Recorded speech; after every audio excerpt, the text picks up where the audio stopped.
And like I mentioned, we'll be going a little bit more into spoiler town if you want to hear the general summaries of these two movies we watched. For the movie, that's a spider. Sorry. I saw something like crawling up out of the corner of my eye, and I was like, what is that? And I was like, oh, there's a little spider on my mic stand. Hey there, little guy. Hey everyone, welcome to another episode of Pointless Discourse with myself, Hoppocalypse, Itisdpayne. I came up with a rule if I lose. Wow. Okay. Wait, is it the loser or the winner that makes a roll? The winner, but the we winner. work on the rules together anyway. Yeah. So, I have the what, not the if. Okay, we can discuss as we need to. Whoa. I can't tell. Is your shirt black? Oh, we are wearing the same color. I just saw it and was like, wait. Sorry. Yeah, for anyone confused here, yes, we talk about movies, but we also set ourselves a bunch of silly little rules. Every year we give ourselves something. And this year... A lot of homework. Yeah. This year was, hey, rule. Let's do rules. So... Alright, so one of our rules that we set for ourselves is if we wear the same color, we must do a quick doodle. So I have my little mini sticky notepad and I have a pen. So I'm going to try and make this quick. Yeah, I had... There it is. I feel like Steve from Blue's Clues. Do we have a prompt for what our doodle is going to be? Nope. So, I guess you do your doodle, and then I'll keep talking, and then we'll switch. So, so pretty much, as Hop mentioned, we talk about movies, a lot of movies, to the point where we get a bunch of random emails saying, hey, you talk about movies we like, and it's like, cool, random, probably AI-generated email. At this point, yeah. Instead of just copy-paste. Yep. Hey, at least they got our name correct. Which is better than me sometimes. So pretty much once we go through the random assortment of rules, if you're curious about all the rules, they are written below in the description. So feel free to check those out. But overall, like we will roll dice and then we will swap back and forth of talking about our movie and going from there.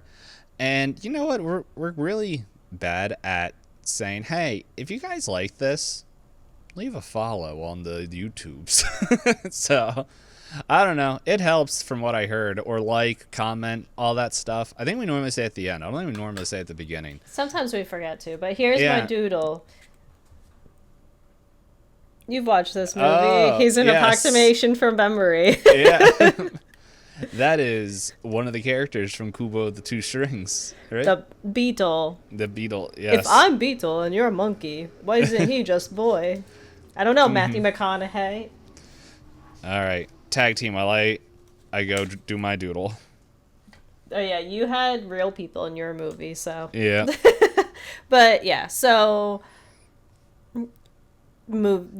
like you joke, like we keep getting these emails about how can you improve your, I don't know, searchability. You're the #1 podcasters that watch obscure movies. Yeah, thank you. That was a very enlightening thing. One of them was funny. They were like, you're the #1 series if you look up Stanley Kubrick's movies. It's like, I don't know if anybody else titled theirs that specifically, so thank you. But yeah, so this year, we've been spinning a wheel with different prompts that we've each provided. And with these prompts, we go off and watch our own movies. But this week is special where we know what movie the other one has watched. So I'll do a ahead of time warning that we'll probably get a little bit more in depth into the movies. But our prompt for this week was to watch each other's last movie that we haven't seen before. So last episode, you would have heard that Payne owned a copy of Kubo and the Two Strings. So that's what he watched, and I hadn't seen it yet, so that's what I watched for this week. And I watched the 1984, something like that, Blade Runner movie, which Payne has already seen. So he went back a week and watched Hell or High Water, which he happened to also own and haven't watched, so it's almost a double whammy. And that was when I watched a Western, because I don't usually watch Westerns. How is your doodle coming along? I drew one of the brothers telling the Kubo and the two-string guy to rob a bank. Beautiful. I was like, it's the not the Chris Pine brother. Oh, the one that Strider is like, man. Yeah, so let me think of what else to introduce or say. But yeah, the other rule is this was one of your prompts. So Yes. you get to describe the last meal you had. Well, I did joke that I was like, hey, I eat almost the same thing. And without thinking about it, I actually made something different. Plot twist. Yeah, it's kind of funny because I've been looking at stuff that I can like freeze and get ready, and it's just this isn't what I made, but I'm getting ready to make pastas like fully ready to go that I can freeze and then just put into a pot to have it just slowly defrost. I did that for the first time recently. But go ahead. Nice. Yeah, it's I have a couple ideas. I just haven't done any of them yet. But one of the things I did yesterday was I pretty much made a frozen homemade teriyaki chicken. And like that's all marinating and stuff, and it's all frozen, and then I can throw it in the rice cooker and all that. And I was like, I'm not really in the mood for chicken. I'm not really in the mood to cook at all. So I cooked. I just heated up some rice, and then I just they're called cloud eggs, which it's like they're really fluffy looking eggs, which all it is. If you want to impress somebody by, hey, look at my fancy eggs, I was going to take a picture, and then when I went to go pull it out of the skillet, it flopped over and the yolk broke and everything. I was like, well, that's not Instagram worthy anymore. All you do is just put oil in a pan, heat it up really, really hot, and then crack the egg and put it in there and just leave it. Because what will happen as the train goes by, hey, we're not ready for you yet. The oil will cook all the whites and make it fluffy and puffy. And then the yolk, for the most part, will stay runny. And so it looks really nice. I forget. I think it's like a Thai way of I know they're not the ones that created this, but that's how I was introduced to that style of cooking eggs. And it's just like, hey, throw it on there, put like a little salt and pepper on there, walk away like I did to just get something else done, and then come back and it's like, oh, okay, cool. And then besides that, I just put a little sesame oil and sesame seeds on there and mixed all up and ate it, and it was pretty good. Nice. Yeah, I know. The reason I have a frozen pasta is we were at Costco and there's a brand of pasta sauce that I don't know if you guys have ever seen it. You guys, as in you were the audience. I think it's Epicurious, and they bring in chefs and say, hey, what's the best like pre-made store brand of like this particular item? Mm-hmm. So like for brownie mixes, they said the Ghirardelli. So I have like Ghirardelli brownie mix just like in a cabinet for whenever I'm craving brownies. A certain brand of chicken tenders, a certain brand of like frozen French fries. Because there are some things like, yeah, I could make it myself, but having, like you said, just options in the freezer, if you have to pay a little bit more, like, so yeah. One of them was like pasta sauces, and we saw that they had 2 32-ounce jars. And all things considered, it wasn't a bad price. Like, yeah, it's expensive for pasta sauce, but compared to buying that same brand but smaller sizes, it was cheaper. That kind of back and forth. So we got it, and it was a spicy vodka sauce. And the reason I think that it works really well is they don't try to force the cream into the jar. The jar is just a tomato base, and they tell you to add heavy cream. So I was like, okay, I can't really half this or like try and split the sauce because it has, like mix-ins, and it's already like they tell you what to measure to put the mix-ins. Mm-hmm. So I made 2 pounds of pasta. And then after we ate as much as we could, I saved a couple servings in the fridge and then took like quart freezer bags and put them in the quart freezer bags. So, and then the other day I made chicken and zucchini meatballs. And I was like, oh, right, I have that pasta. So I, like you said, I defrosted it in like a frying pan because it's a sheet brick because I put it in like the little quart bag. Mm-hmm. And yeah, it heated up pretty well. I just put enough water at the bottom to help it steam and not stick to the bottom while it was heating. Yeah. Yeah, we're so old now. Yeah. If you asked, let's see, 4 or 5 years we've been doing this. It's I'd really have just said I funny. DoorDash. Yeah. Yeah, it's like back then it's like, yeah, we DoorDashed or something, and we never really talked about, like, well, actually, I can't say too much because I gain inspiration from our old episodes. One in particular that I know as soon as I say the what and not the if, you'll know exactly what I'm talking about. What episode that I was inspired of that came back to memory today. But yeah, we were doing quizzes and other things, and then I think it was me. I was like, hey, do you want to... I can't remember. I think it was a TV show. It was Gravity Falls. I think it was like, hey, do we want to do Gravity Falls? Yeah, you wanted an excuse to finally watch it, and... No, I did watch it. It was over the garden wall. That's what it was. Yeah.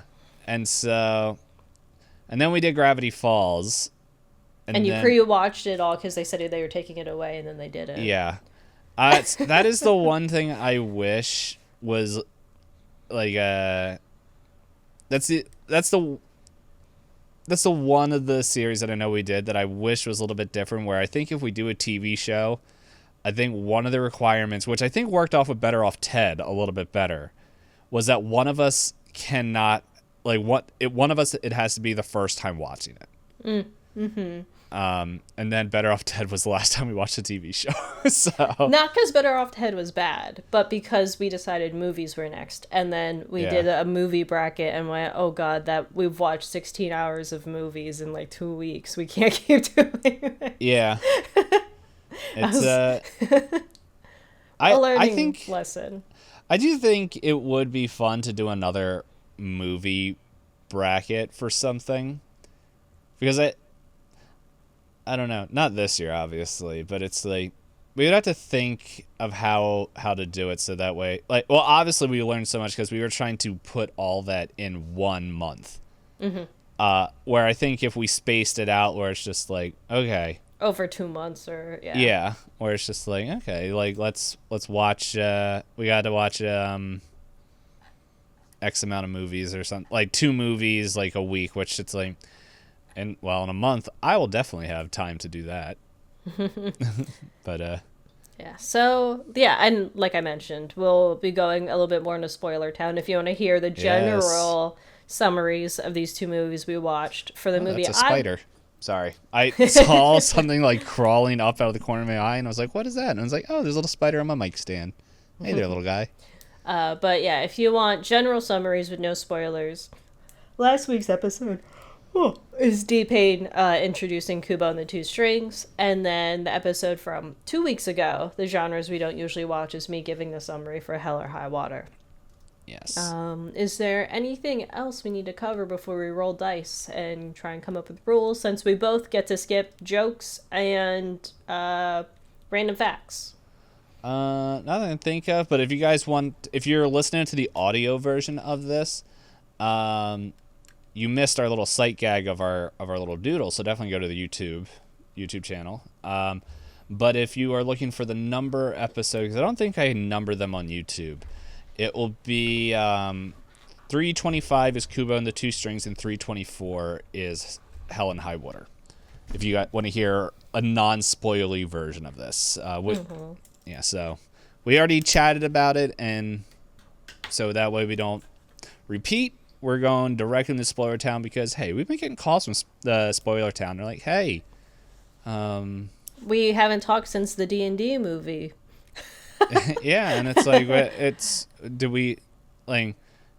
was you, not us. Like, you're the one that decided to go there. So it's just, are we good? And we're like, hey, we're good. We're definitely talking about movies that are better than the D&D movie, the 2000 D&D movie, not the one with Chris Pine No, and not Honor Amongst Thieves. Wow, Chris Pine's been showing up a lot more. I feel like we watch a lot of Robert Pattinson, we watch a lot of William Dafoe, and yeah. now I feel like Chris Pine all of a sudden because I've watched Hell or High Water. Yeah. He's in a lot of movies. Like, it's one of those, I don't know what his first like, I don't know what got him on the map was. I'm pretty sure I could look it up. He does feel like one of those actors that once he was there, I was like, yeah, he's been here forever. Like, right. It's gonna bother me. I'm gonna look it up now. Where's my mouse? There it is. Yeah, I'm looking up Chris Pine on IMDb. Okay, while you do that, I'm going to relocate the spider because I keep seeing it and it's distracting me. Hey, buddy, come here. Please get off my mic stand. Let's see. So he was in some TV cameos as long ago, or as like 2003. He was in like CSI Miami and things like that. Oh, I remember him from Princess Diaries 2. He plays, I think, the royal guy. As far as what he's famous for, let's see. I know he's Captain Kirk. Yeah, that's a little bit recent. Oh, 2009 is probably Star Trek as him as Kirk. The things before that seem to be like shorts or one-off episodes and things. Yeah. The other movies seem to be like, all right, rated. Maybe people know them, but... I didn't realize he was in Spider-Man Into the Spider-Verse. It says that he's Peter Parker, but I feel like that's half of the cast. He might be one of the, like, I know Nicolas Cage is the Noir. Yeah, John Noir. Mulaney is the Pig. So maybe he's just traditional Peter Parker. Yeah, Like the old grumpy one. I haven't watched the movie, so it's... I watched it once. But yeah, like, the oldest I could find, the 2009 Star Trek, it might be the... Yeah, I think that's what put him on the field, or not field, but in the eye of people. Because, let's see, yeah, short, Just My Luck. I don't... Is this a romantic comedy?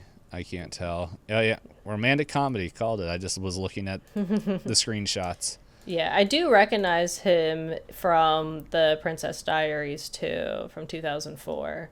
But Yeah, so but it is interesting because the guy who played Joker, Heath Ledger, it feels like he was kind of the same thing where he was like the pretty boy in these movies, and then he got into Star Trek, and then people saw him in a different light.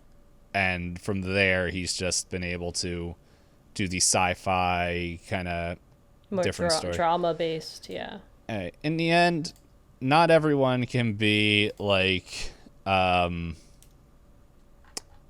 I'm blanking on his name, Robert Patterson, who's just like, hey, I'm doing this. I did see something, and then this will be the last tangent before we roll dice, is... there was I don't know if it's true, but I know Robert Patterson's in the new oh shoot, the guy who makes the movies that people like. Yes. He just did the Odyssey. Nolan? Christopher Nolan. And when I say that, it's just like, it seems like a lot of actors like, oh, please put me in one of in your movies and all that stuff. And he asked Patterson to be in his movie, and he's like, yeah, send over the script and I'll let you know. And he's like, wait, you actually want to read the script? Well, yeah, I want to know if it's good. And it's just like, no one ever asks to see the script. Oh, because certain directors are just so famous now. People just go, okay. Yeah. I believe I heard that Christopher Nolan is very particular about his scripts as well. If I remember, did he do Interstellar? I don't think so. Who did Interstellar? Interstellar.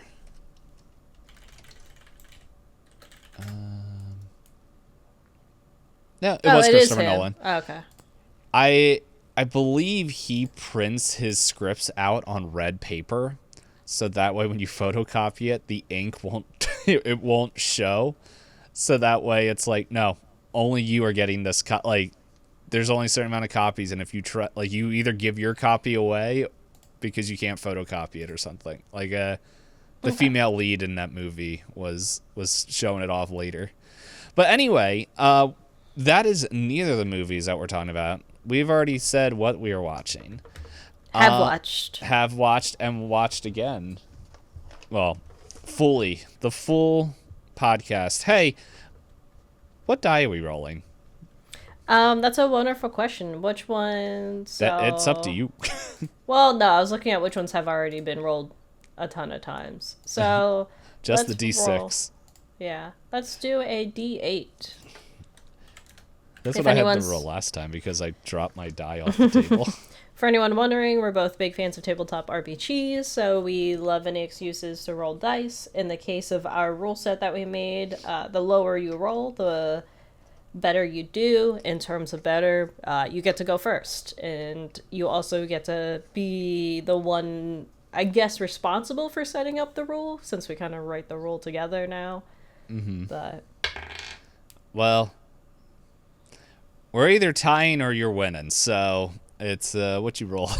I rolled a 4. I rolled a 7. So okay. So I will be going first again. Yes. And what is this rule that you already had the second half for? Whatever the if is, we have to look up, and there's probably a website that will help us do this, a bad Amazon review for a product. Okay. So let's say... For example, the candy canes that made my stomach get pumped and my whole family profusely vomiting for... Not you specifically, the not reviewer. me. Yeah. We almost did soda. bought those. Yeah, we did sodas, not and candy canes. Candy canes. Yeah. So, I'll see if there's a website.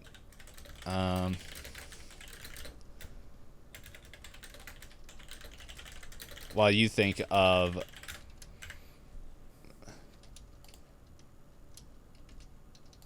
the Let's if. see. So we did same color shirts. We did recording on a holiday.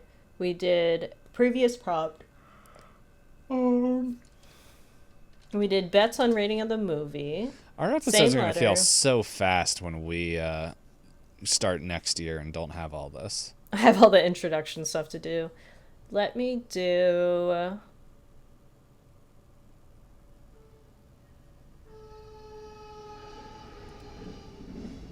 As the train comes by.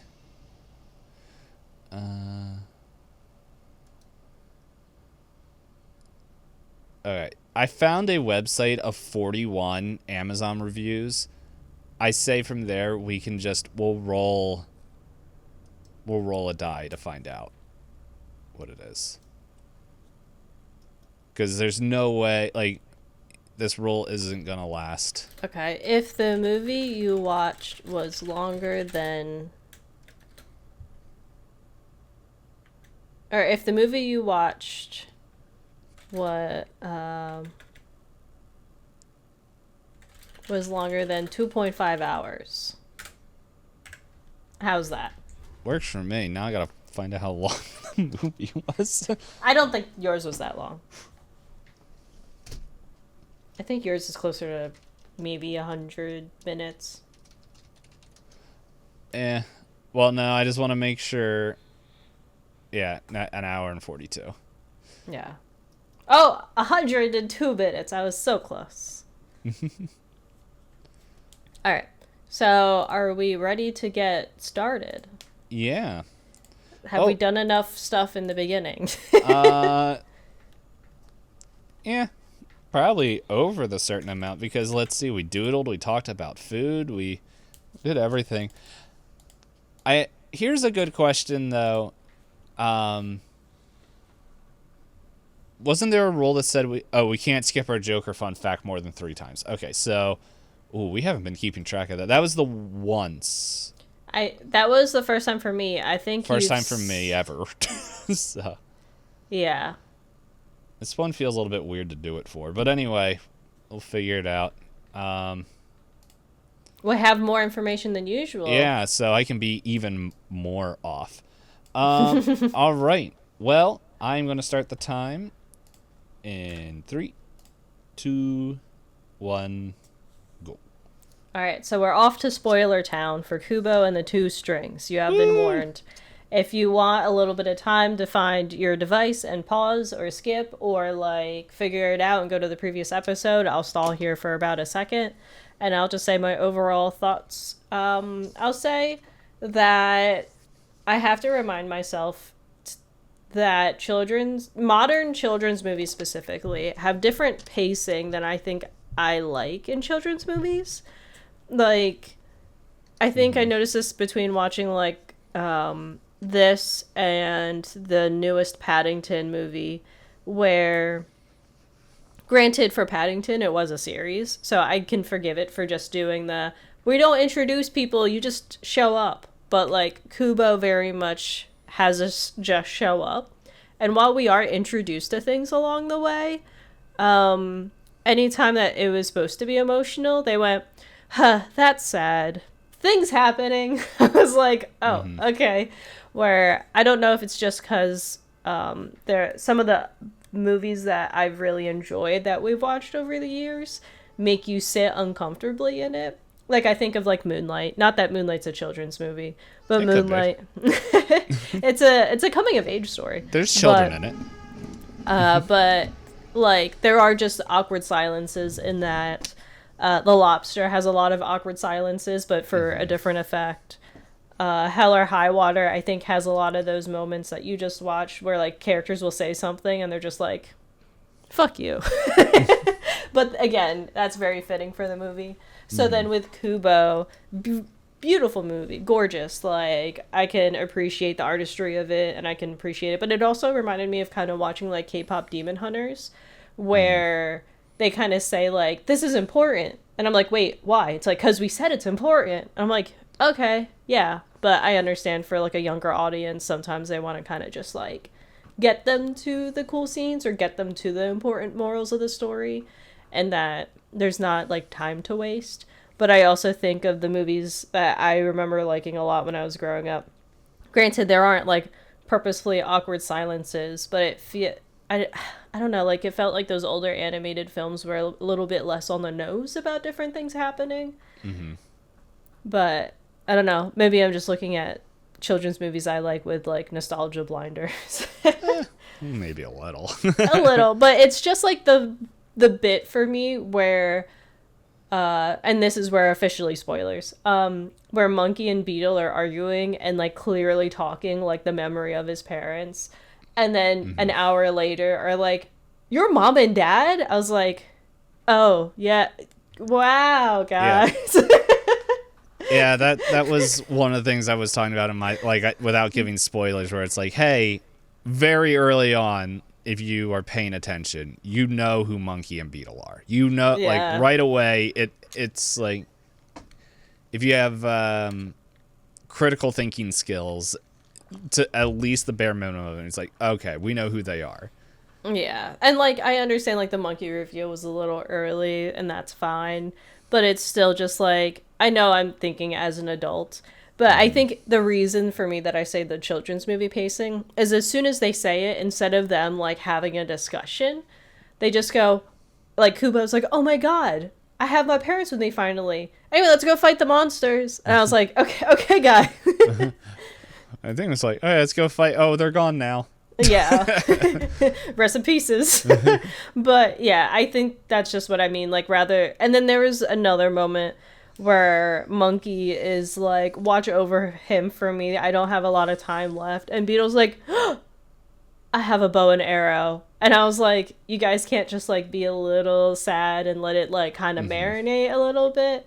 In this, like, I don't know, like, Lion King, I felt like, thinking back on Lion King, his dad, Mufasa is falling for, like, 10 minutes. Yeah. And as a kid, you're just like, is he gonna be okay? No, he's not gonna be okay, and you're gonna have to watch him fall the whole time. Run away and never look back. Okay, thanks, Uncle.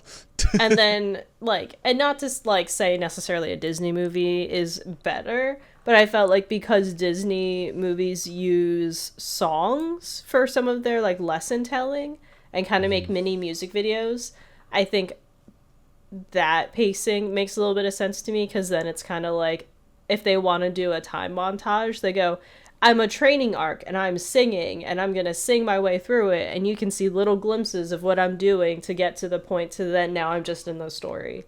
And like Kubo kind of has that in the beginning, which is nice, where they do the examples of him sharing the stories and where he gets the stories from and everything like that. But it just felt like going from scene to scene to scene, I was just like this and that and this and that. And I was like, we took a really, like, okay pace in the beginning to kind of understand him and his mom. He has 3 pieces of armor to get, and then all of a sudden he had 2 of them within 10 minutes. I was like, oh, I guess he has an hour to get the last piece of Yeah, the movie moves really fast, where it's just like, oh, alright. I think for me, the disconnect is just, like, his mother has built it up, the legend has built it up, right? The monkey, his mother, like, goes like, this is gonna be a horrible, hard journey. We don't know where anything is. Oh, you woke up and you have a little samurai compass. I was like, okay. So it's fine. It's like, that's an adult brain complaining, but at least you get what I'm saying, where it's like, it's like a YA book in some ways, where they go, this is the most important thing I could ever do with my life. I finished it. Yep. It's got the pacing of Ready Player One. Hey, here's a problem. Oh, I did it. How? But no, don't worry. It's time to give you at least 32 pages of how jousting for the Super Nintendo works, or Nintendo surprise system. Bigger problem. Atari, that's what it was. Yeah, Atari. And then surprise, +1 problem. Yeah. You thought that was your only problem? +1 problem.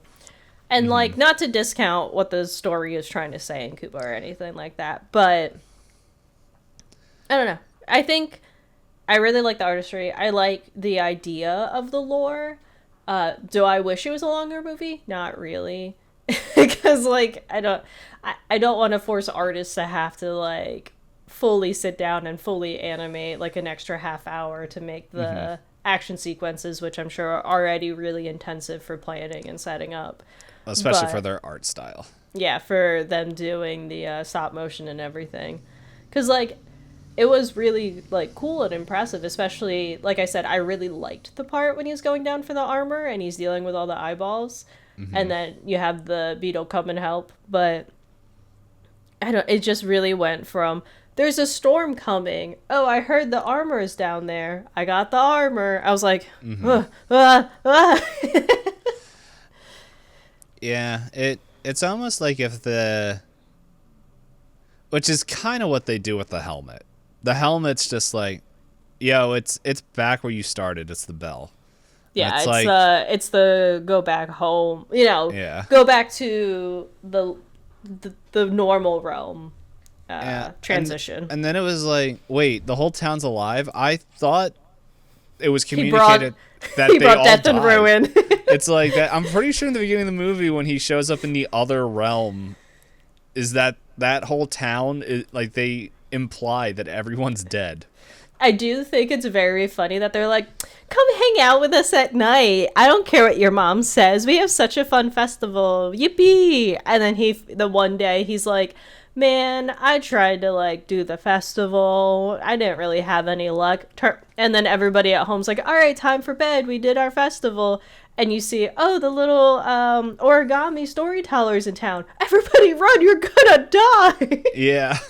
And they turn around and people start getting lifted off the ground. I was like, oh, they are dying. It's not just in his imagination. Yeah, it's like every building just squashed. Yeah. But, hey, the important ones still lived. The ones that we saw, hey, I summoned Grandma. I summon relatives. Yeah. And also, the older woman loves hitting on people. I learned that. I thought her husband was in the beginning scenes, but I was wrong. Yeah, I was like, wait, she's Grandma the whole time? It was like, that I got a little bit lost on, because, like, I'll admit, so the part that, like, I mentioned when I was talking about that was making me tear up was the very end, when it's just like, it's like the townspeople, Kubo, the townspeople, and then the relatives that are passed on. And then it's like, I know their parents are going to show up there. And I'm just like, yep, there they are. And I'm just like, ugh. Like, it wasn't tearing, but it's like, oh, chest is tight. Am I going to die? No. But no, that was okay for me. I mean, I think it's one of those, like, children movie like trajectories. I was kind of seeing it. I think the thing that was like a little bit sappier for me is when they went through to try and rewrite the history of the grandfather, where he was like, who am I? And they're like, the little girl was very funny, you like to give me free money. He just hand it over. Like, oh, okay. But everybody else is like, you're very selfless, you're very giving him a full second chance instead of holding it against him for his past. Should have murked him. Just like he tried to do to them. But yeah, that part was kind of nice to see them as a community go, like, you know what, guys, like, if he's willing, we'll give him the chance. We get this creepy grandma that keeps hitting on everyone, someone to talk to. You can, like, hit on the man. I did think it was funny when they just do the whole she's just like, wink, me and you can be friends, wink, and he's just like, okay. I've never been mortal before, what is this? So it's like I agree with what you're saying, because it's like realizing what I was talking, because I think what I talked about was like mainly the visuals of it, not so much the story. It's very captivating to watch. Yeah, and it's like, it was definitely visuals first, story second, and I don't feel like it sounds very harsh to say, but it's just like, I feel it's what the studio, like, that is what the studio is really good at, so yeah, you have to give them credit for it. Yeah, and like Coraline was, if I remember from what I remember from that, like the story was okay. It was like everything connected. There wasn't really, like, there was a lot of fun characters in that. I think with the, I think this, I don't know if this would be considered like an epic where it's just like it takes place over a whole time. I don't think I'm using that term correctly, but it's kind of like I forget what it's called, but like Knights of the Round Table, like a hero's journey, that kind of thing. Yeah. They do talk about quests a lot throughout. Yeah, and it's like if a man told me I was his quest, I would not find it romantic, but that's just me. Me too. I don't know why a man would be asking, like, hey, I know it's Pride Month, but hey, I'm no one's quest, okay? This will be released. Will it be released during Pride Month? Happy Pride, everybody. It's Pride Month now while we're recording. I know, but I was trying to see. This is, what, 2 weeks? The 20, I think it comes out on the 24th. Okay. The last, we're sneaking it in there. Hold up. Let me open up Google. Or 29th. Oh, yeah. I always look at our recordings on Wednesdays. Let's see. What is this? A movie. What is this one? I can't even read. Watch other hosts. A movie. Okay, yeah. So oh my goodness, I'm messing up all my windows. Okay, so an owned movie that we never watched, that is coming out on the 15th. So this will be out on the 22nd. Yeah. So 22nd. We're still there. We have one more month of Pride movies. I don't know what the topic is next. I better be careful. I haven't watched. Yeah, I don't think I've watched anything that fits with Pride. Boys Kiss in Blade Runner. Yeah.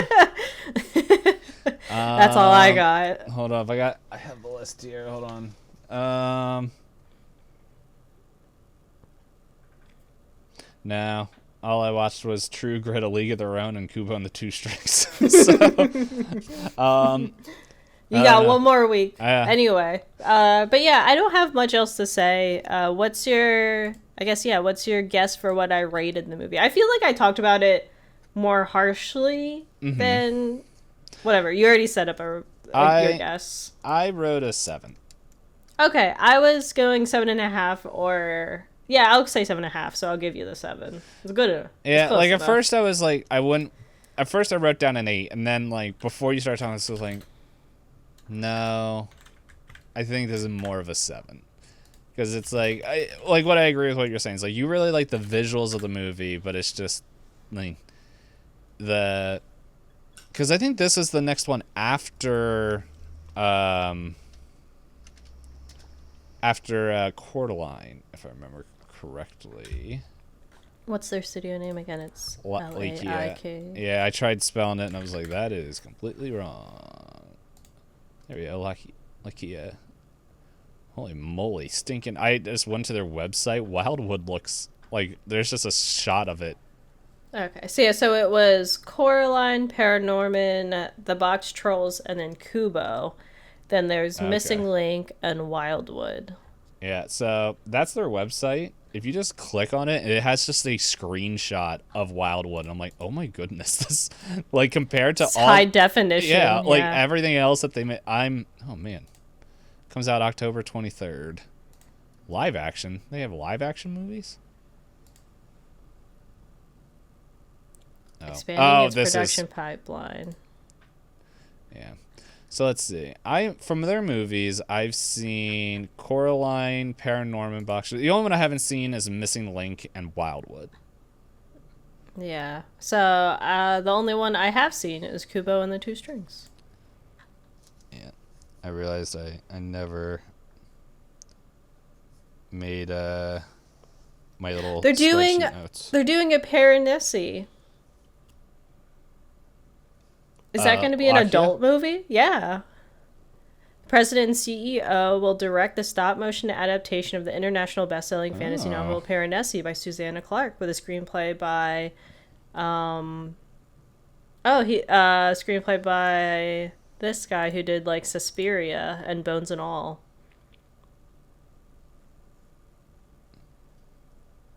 I wonder if they'll do that as an adult film. I hope so. I feel it's like they have to. Yeah. And then they're doing a neo-noir folktale centered on a young man in Missouri fighting to keep his family together in the wake of tragedy. And that will... So they have 2 things in production. I don't know if the second one is necessarily stop motion. That might be the beginning of their live action. Because it doesn't say the Night Gardener is a stop action, but they do say that Piranesi is going to be a stop action. Yeah, it looks like this is their new stuff. Like, looking at it, it's their... let's see.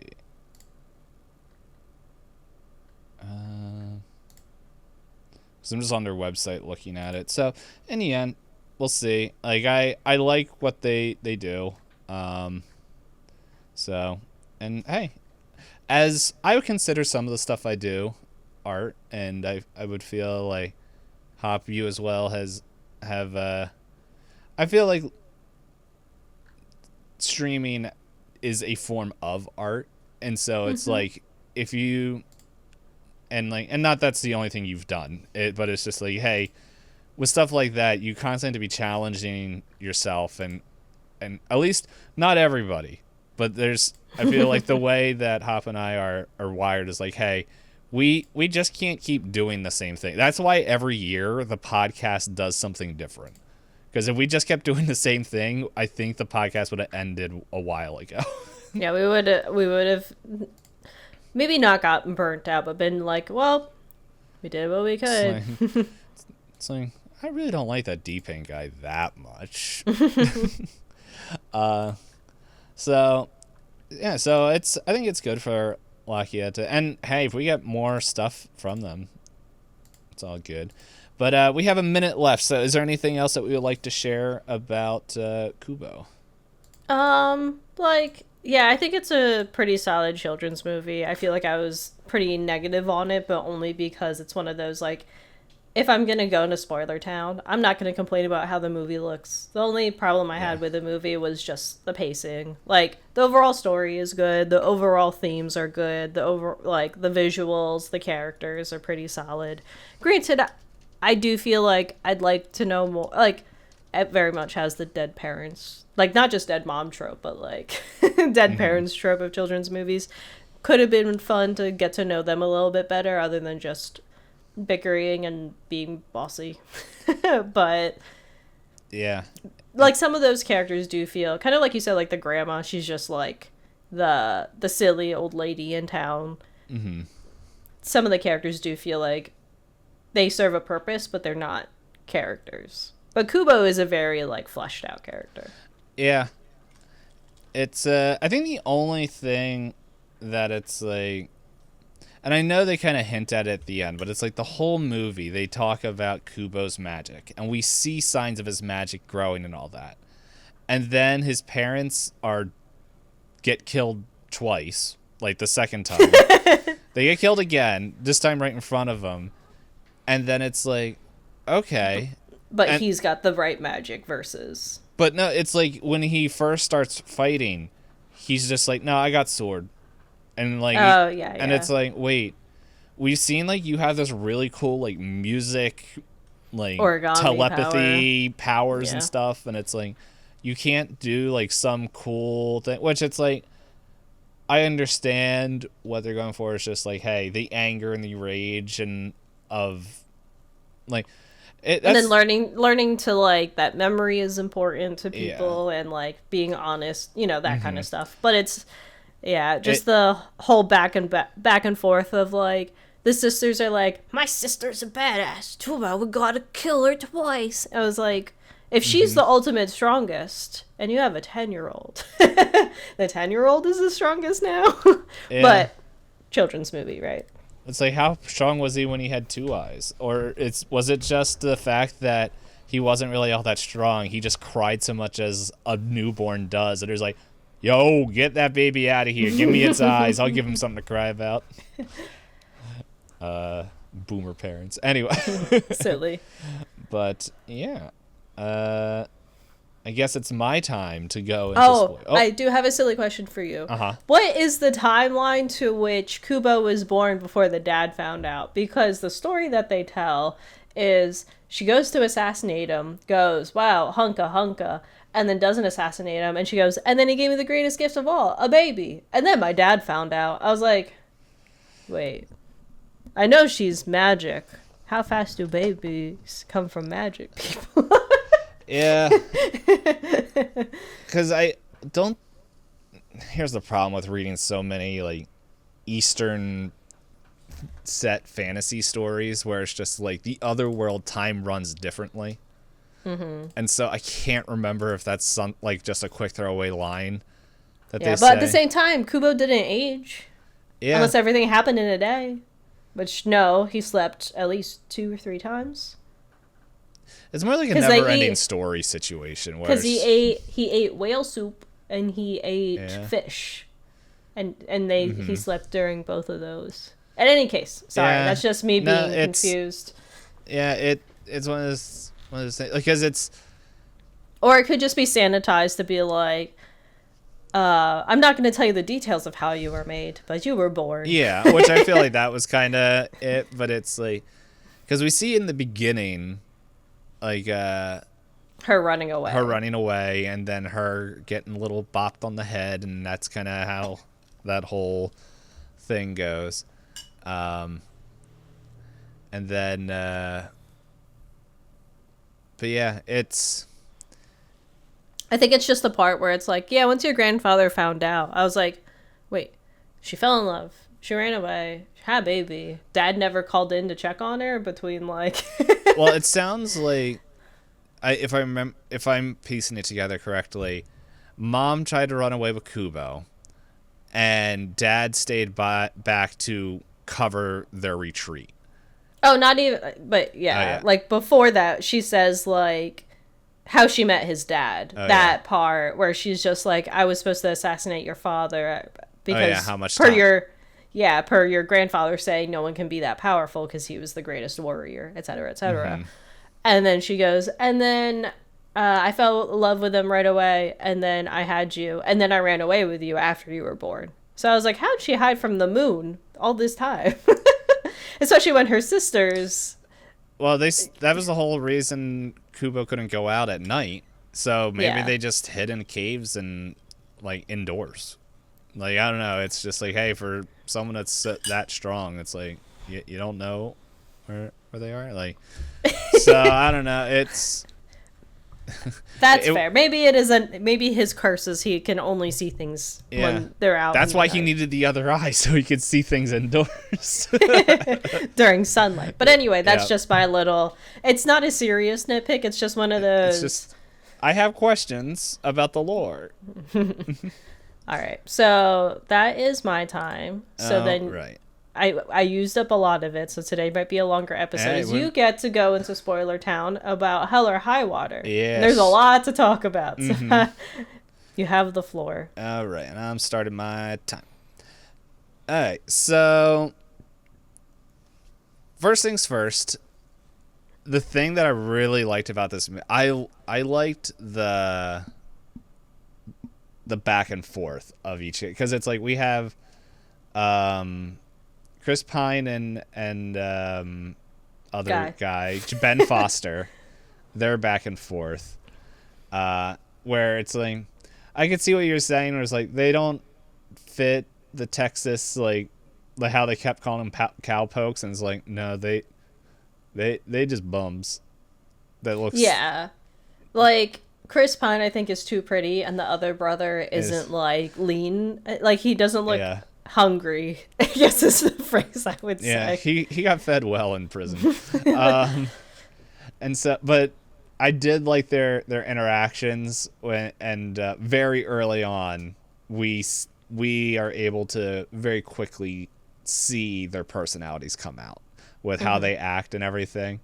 I think I like, because this is a heist movie, and I would agree that they like, I haven't watched a ton of westerns, so it's like I don't feel like I'm an expert to say this, but it's just it felt like once we got in the end of it, it felt like we were getting more into that more kind of western vibes. Yeah, the chase down from the cops and everything. Yeah, just swap the 4x Ford 4x4 out for a horse and the standoff and all that. So it's just but yeah, they're back and forth, like where the Chris Pine's character is just like, oh man, what the heck am I doing? And yeah, he's very much the desperate, like, well, I know a guy. Yeah. And then I don't trust the guy. And then Ben Foster's just like, yo, I'm just here for a good time, and you asked. But so they had that, and then the Jeff Bridges and Gil Birmingham, I think I'm mispronouncing his name.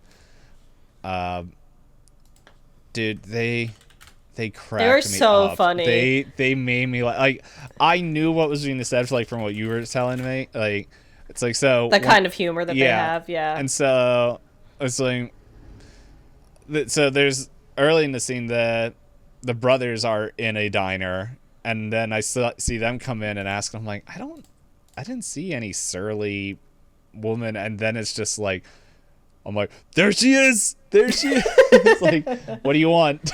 And so, but she's such a funny character. Yeah. Just seeing Jeff Bridges and Gil as actors sit there and be like, yes, ma'am, whatever you say, ma'am, I'll get you, whatever. Yeah, and like their back and forth and their banter was just fun. Like I know you said this line, but it cracked me up when I heard it. It's just like, hey, I'm half Mexican, right? He's like, well, I'll get to that half when I run out of Indian jokes or whatever he says. Yeah. And he just sighs. He's just like, ugh. Yeah.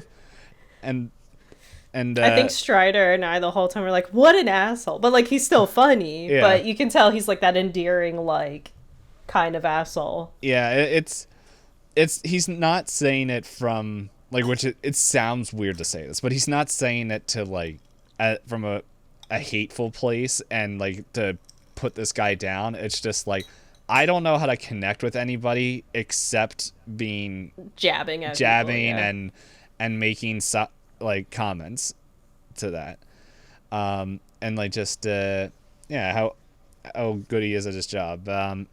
I guess to fully go into Spoiler Town, that's something that we didn't talk about, that I wasn't expecting, and it's so fast is Gil's death. It was just like, I'm just Yeah, I had that moment where I think I audibly gasped and I started to tear up, and Strider Yeah. was like, "Yeah, I've seen westerns." I was like, "Okay." yeah, it was like because I feel like I'm in the same boat as you. I haven't watched a lot of westerns. I watched what westerns stole their material from, but it's like I haven't watched a ton of them, and it's like okay, first off, it's like, hey, if you like westerns, don't come at me. It's like, it was just a funny comment, but it was I wasn't expecting where it was just, it's so fast where I'm just like, I'm sitting there and I think I was like, man, no one's died. Oh my gosh. It's like, And then all of a sudden everything goes to Yeah. 11. Yeah. it's like, okay, they shot Chris Pine, like, okay, and I know that Ben Foster's character, he's gonna have to bite the dust at some point. That's just with the his with the way character. that he was, yeah. He burns too bright. Yeah. But then it was just like, I You wasn't blink expecting. and you're It was like, just like it felt like, it almost felt like we were in a war movie for a second there. It was just like, Yeah. he gets up, he gets the gun lined up, and then it's just like the way it's shot too, because Jeff Bridges is like, all right, I want you to get these two guys over here, and everything's like, and he turns to go talk to him, and then it's just like poof, and his he's just like, what the and then immediately starts yelling at Yeah, the else? acting after that point, I was like, "Oh, this is a movie now. Like Yes. it's not just two brothers being assholes anymore. This is." Yeah, but overall, like the slow burn of this movie, where it's just like there was it felt like everything was like a string that was constantly being pulled tight when we were with the brothers, where I was just like, there's something is going to break. Yeah, And it just there's got to be consequences. Yeah, and it's like the tension kept going and going, and it's just like, I'm like, okay, and the thing is, because like a movie I was watching earlier this year, Fargo, there's parts of it that it was reminding me of, because that's also a heist movie that is planned by the actors, by people that we're following, that goes horribly wrong. But Hell or High Water is just like, I'm like, okay, when is the other shoe going to drop? And it's like, oh, the shoe doesn't drop until the last like 20 minutes of the movie. Yeah. And they flip like a whole dang shoe store. Like, while doing it. They don't go, "Oh no, consequence." They go, "Here's the tornado of emotions." Yeah. I think the thing for me that like, I think, like you said, the tension being pulled, like, you know something's gonna happen because the brother goes off script really early on, and you go, he fucked up. Yeah. So okay, now they actually have like, he might get, is it the FBI? Is it this? Is it that? And then the other brother is just like, stop being dumb. And you're like, okay, are they gonna get away? And then the other part where the thing that I thought was really interesting was the fact that they were gonna not cross paths, theoretically, right? Because Chris Pratt's character is like, no, I'm going to a bank in the middle of nowhere. And the brother's like, no, we're going to the big bank. And then Jeff Bridges and the guy are like, well, we tried to go to the other tiny bank, so let's go to the big bank, and they could have missed each other. And I was like, this is it. This is the moment. They're going to the same bank. Oh my god, that cracked me up so much, where they're just like, they go to post and they're just like, all right, and then they're like, oh crap, as it's just It's like full. it's full, it's lunchtime on a Friday, and they're just like, There's like hallways and they can't see everybody. yeah, to where you see the experience level of the brothers pop off, like one of them, the other one's just like This is why I said I didn't want to do this. yeah, and then it's Yeah. like, there's that, and then also teamed put together with what's it called, it's like, man, I know we're in Texas, but it doesn't, oh, now we're in Texas at the end of there. It was just like, oh, there's like a whole arsenal of guns just there, just And blasting like away. 8 guys all on a car chase that are like, this is what I bought my gun for. Yeah. USA. But, Yeah. But like, yeah, like in the very beginning of the movie, Jeff Bridges even points out, he goes, this bank doesn't have camera footage. Interesting. Yes. Like, he can tell that whoever's constructing this. And then the brother is just like, come on, brother, let's go get the real high. And it's like, yeah, that's your downfall, isn't it? You were in jail one time. And it's interesting, like, the neat part is, like, since we see both perspectives, we know what's going on, but how Jeff Bridges' character is just like, no. Like, like how he perfectly calls the spontaneous heist. Where it's like, from just hearing like 2 sentences when he's talking to the young bank teller, and he's like, okay, like, he's like, there's another one, and he's like, oh, off script. Okay, interesting. And then goes over and like learns a little bit more, and then he's like, I need that money back. And it's just like, well, that money's a tip, so you have to go get a warrant. It's like, oh goodness, as the old like men in the diner are like, hey, you did this to yourself. I do like how his partner comes in and he's like, you get some more information out of that woman and you get that money. And then he's like, and everybody else in the diner's like, oop, yep, good luck. But that line where the old men are like, yeah, those 2 were brothers. I was like, you can't tell me if you saw those 2 people in real life sitting across from each other that you'd think that they're related. But yeah, it was convenient. Yeah. Maybe they had 2 different dads or 2 different moms. Like, who knows? The side characters, again, not to like compare it to Kubo because it's not very fair, but all of the side characters in Hell or High Water, I'm like you said, like from 2 sentences, I can tell who these people are. Yeah. Like the diner lady is like, you're cute, and then leaves a fat tip, and she goes, don't you touch my fucking money. And I was like, yeah, that's a person. That's a person I've met before. Yeah, it's a difference where, so an app that both you and I use, Storygraph, where when you leave the reviews, it asks, hey, is this character-based or plot-based? Driven. Yeah. And Kubo was plot. Hell or High Water is character. Yeah, there is a plot to be followed, but really it's a character story. Yeah. So there was that, but I think my personal favorite part is the very end, where it's like Jeff Bridges' character is like, I need closure, and everyone's like, you're retired, and like we see him in there because like he kind of ends is like, dude, I ain't even gonna last a year out of retirement, and it's like it's like, hey, I'm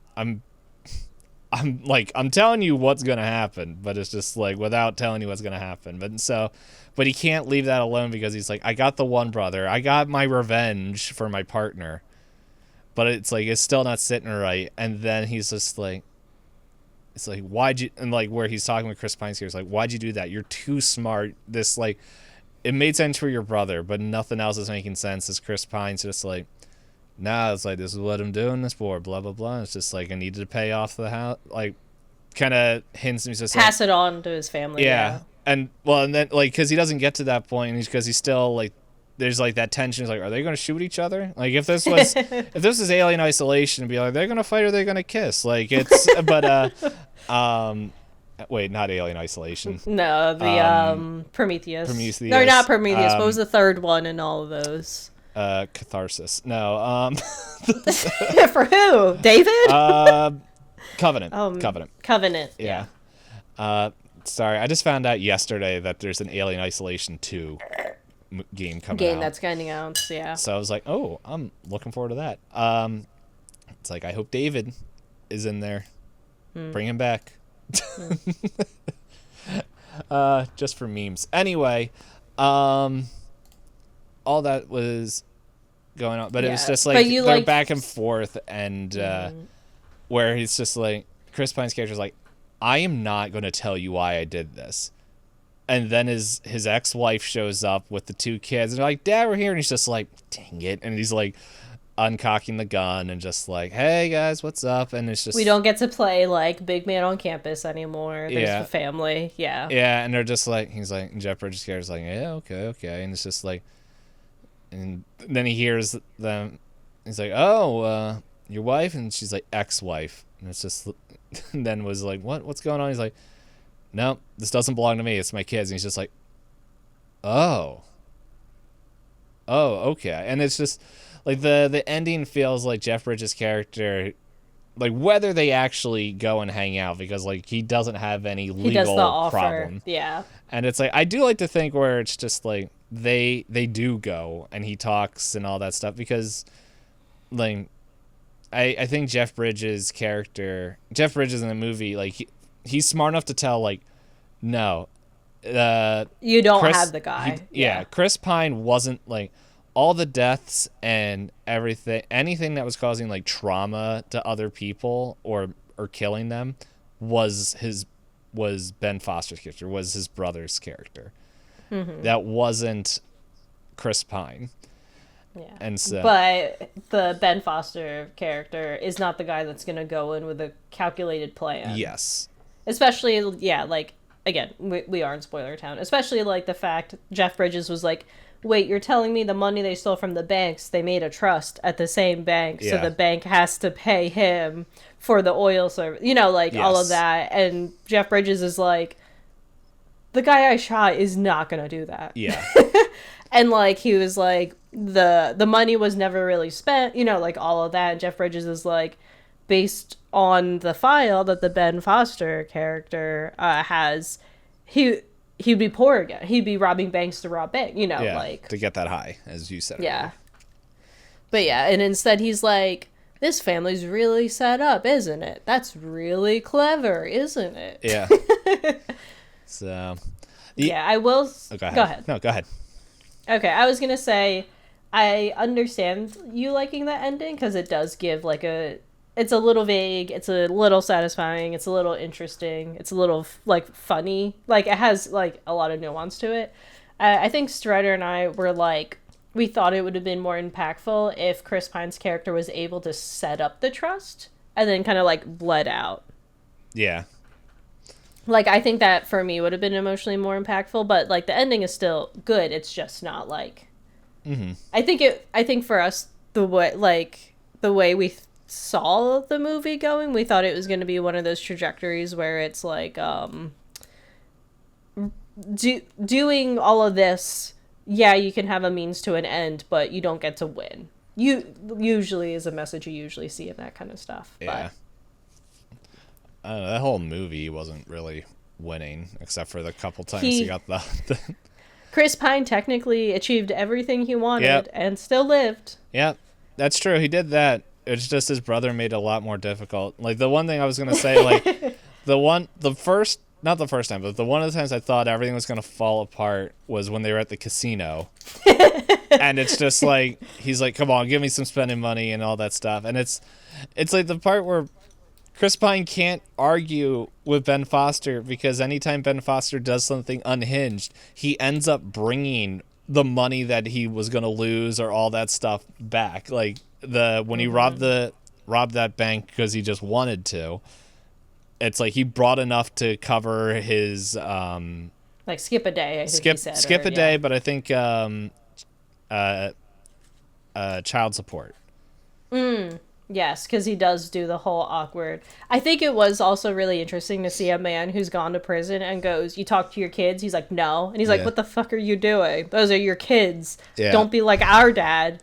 And it's like, he has morals, question? Like, it's just funny how their priorities are so different, but that they're like, you know.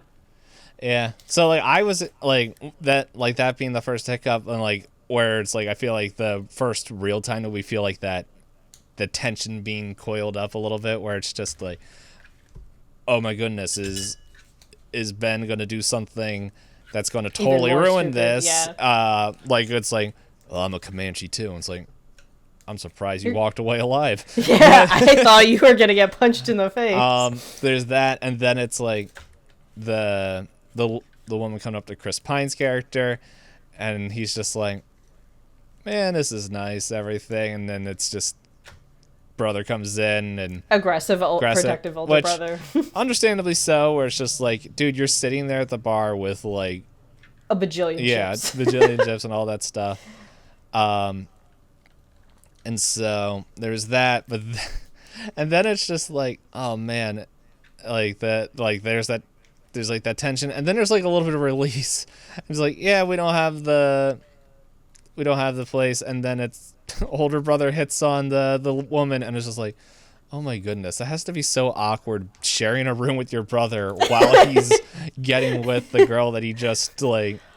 I know. I think when he used the pickup line on her, my eyes rolled so far back in my head, and Strider was like, "Oh my god, please tell me this doesn't work." And then it does work, and we went, "Oh my god, it worked." Yeah, so I forgot what he said, but I it don't was remember. so ridiculous. Yeah, it was.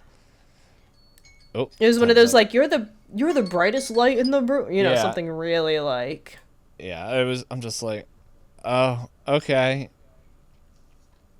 There must not be a lot of slightly attractive people in that area, but it's just like, hey, adults be doing what they want sometimes. So yeah, and it's just like, man, I feel real bad for Chris Pine's character. He's just Staring like at the wall. staring at the and- wall, covering his head, and as it's just like, here's everything, and then it's like, they're like, what else can you do but joke about it in the car ride back? Oh, I found it. The clerk. Boy, you were trouble. Ben Foster's character. Oh, the worst kind, darling. In your last days in the nursing home, you'll think of me and giggle. It's like, Yeah. ew. It's like, you mean she couldn't have gotten another room? Like, For them. yeah, it's like, but then the plot would have been he would have died or something like that. But, Oh, yeah, and earlier in that, I just saw this quote. They're sitting at the bar in the casino, and the scummy brother is like, the women in this place. And Chris Pine's character is like, what? As you pan over and see a bunch of, like, older women sitting at the bar. Oh, yeah. And the scummy brother's like, another shot and they'll be pretty enough. And it's like, ugh. yeah. So it's like, the movie does a lot of show, don't tell, while Kubo does a lot of tell, but also a whole lot of showing, but just not Yeah. for story progression. But once again, we're not like comparing these two. This isn't a bracket. They both have their strengths. Their strengths, yeah. Like, So, yeah, go, yeah. You have to guess what.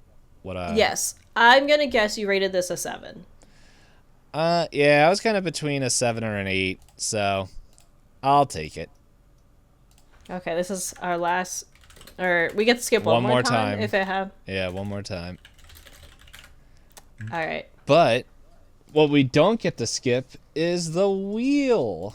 The wheel. So then I can start recording the wheel. And in any case, before I hit spin on the wheel, actually, let me stop this recording so it's not super long.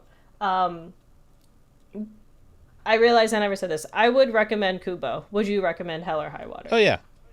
Okay. I feel like we did that before in non-spoiler episodes, so. Oh yeah. No, they're both different movies. Kubo, I don't think you have to really look up anything for.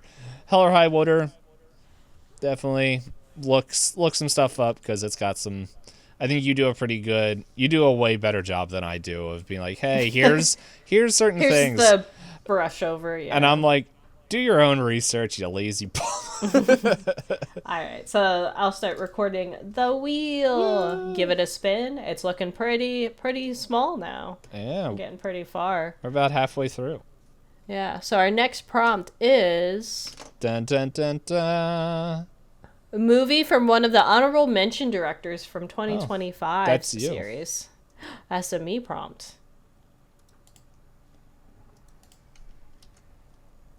All right. So, let's see. Where is that one? Did I move? Oh, I moved it over. Okay. Let's see. I can never find the other tabs. directors to watch. There we go. So, there's a bunch in here. Looking at it. There's Robert Eggers in there. We did probably after this. Oh yeah, we didn't watch like Greta Gerwig or okay. Yeah. Lots of options. Yep. So, actually, I was going through my notes, and there's a movie on here by one of the directors that's on here. I don't remember why I had it written down. But anyway, join us as we also learn. I'm also just laughing at the no thanks list, which is not part of the honorable mentions. But anyway, I will let everyone know. I figured instead of determining what the one rule going over, when I edit it, it might be less the hour 15 ruled. Okay. So when I finish editing it and putting everything together, I figure the next episode I'll let you know. Because the final count. Yeah. So, but thank you everyone for hanging out, watching, and join us next time as we, see movies from directors that could have been on last year's list. What would be really funny is if after this we have the other prompt I know that's from there, a movie that was from one of the directors that wasn't we didn't watch. Yeah. I can't remember if. Oh yeah, that was my prompt. I was like, I think I wrote that. So I probably came up with the other one once you mentioned that one. It's all good. Teamwork. But anyway, y'all, go watch Kubo, go watch Hell or High Water, and I don't know, while you're at it, do a dance or whatever.